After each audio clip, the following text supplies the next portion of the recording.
You understand? The teachers can't teach. The teachers can't do what they need to do. You get mad if anybody say anything to your kids, and then you give them a phone and you let them go to Six Flags and do whatever they want to do.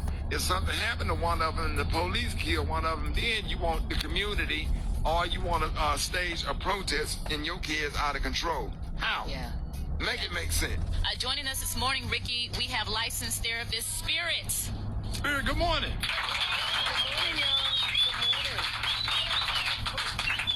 Hey, Spirit, what put all of this stuff into perspective. I'm just gonna sit back and listen to you because all of this stuff we've been dealing with this since the late �90s. I don't know if these the crack babies, grandkids. I don't know what the hell is going on, but it's bad, Spirit. Oh, Ricky, it's real simple. It's just that we are not creating childhoods for children to thrive. We are creating societies that the kids are forced to survive, and now we're having to survive them too as a result of it.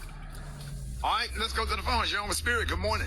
Okay, I was listening to you all, and I love you all show, and I was listening to Spirit. My comment is, yes, kids these days are different. When I was coming up, yes, I remember, yes, ma'am, no, ma'am, and this, that, and the third.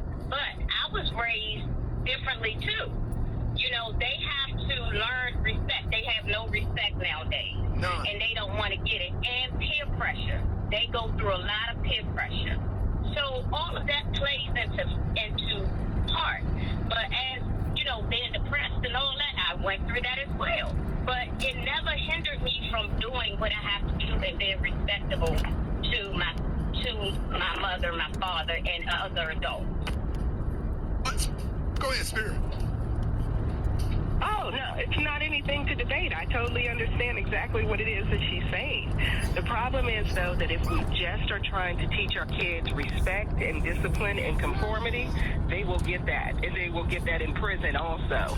But unfortunately, that is what we measure as success now.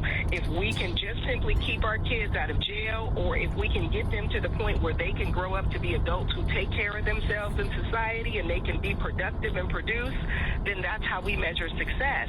And the problem is, until we are willing to understand human beings differently, this is going to be the outcome. We are not dealing with children who are thriving. We are dealing with children who are surviving our mentality.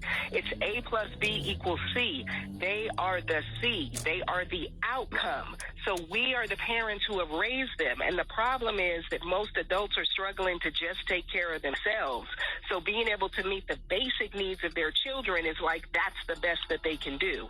But the idea of being loving, present, and nurturing, that's a luxury that most parents are not being able to give their kids. And real talk, that wasn't what was given to them. It was the discipline and the conformity. You better go out there, you better have respect, show respect, and don't get in any trouble, because I don't have time for that foolishness. Right. Everybody. Hold on, we got some more calls, Spirit. We got some more calls. You on with Spirit? Good morning. Yes, I'm calling about the kids in the fight at the Six Flags that Spirit was talking about. With all due respect, I could not disagree with Spirit more. Our grandparents and great-grandparents was right out of slavery, a lot of them. They had no education, they had no resources. They feared God, and they put the fear of God into their children. When you fear God, you have limits. When you fear God, there's certain things you're not going to do. And the kids that she's speaking about, the ones that with no jobs and all the resources they don't have, those aren't the kids that can afford to go to Six Flags anyway. The ones at Six Flags acting a fool are the ones that they don't need the job. They have the resources. Their parents can afford to give them the things that they want. They're not worried about jobs and resources and things like that. That's a real good point, bro. That's kind of like where I am. Spirit, what are your thoughts on that?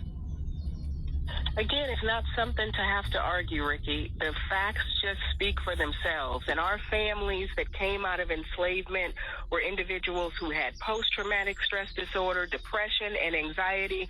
They raised us, and what we are seeing is the fruits of intergenerational trauma.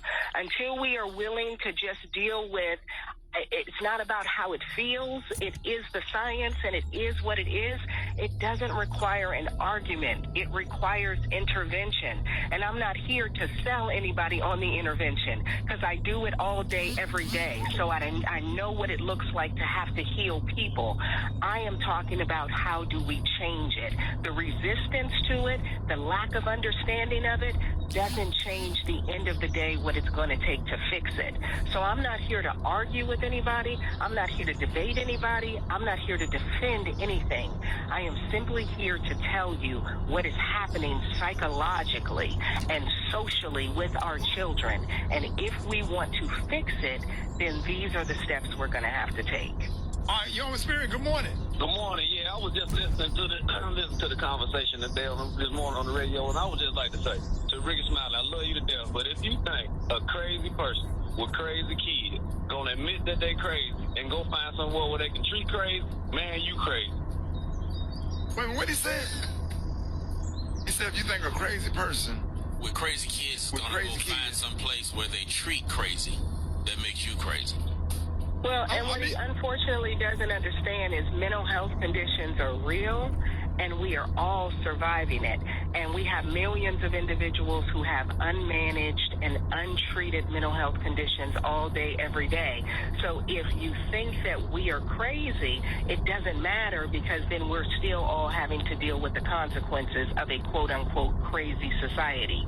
Here we are with 600 people mobbing and killing and stomping each other to death. If we don't want to deal with what the issues are, then we'll continue to see more of this, not just here, but all over the country and all over the world. All right, Spirit, let everybody know how you can be reached. You can find me at Talk to Spirit everywhere on my social media. It's Talk, the number 2 Spirit. And if you are recognizing that you need care, treatment, or you are working on rebuilding systems and you want to know how, call me at the office. 888-718-2T2S. That's 888-718-2T2S. Hey, my sister, Spirit, you know that's some good debate. I really appreciate you. You know I love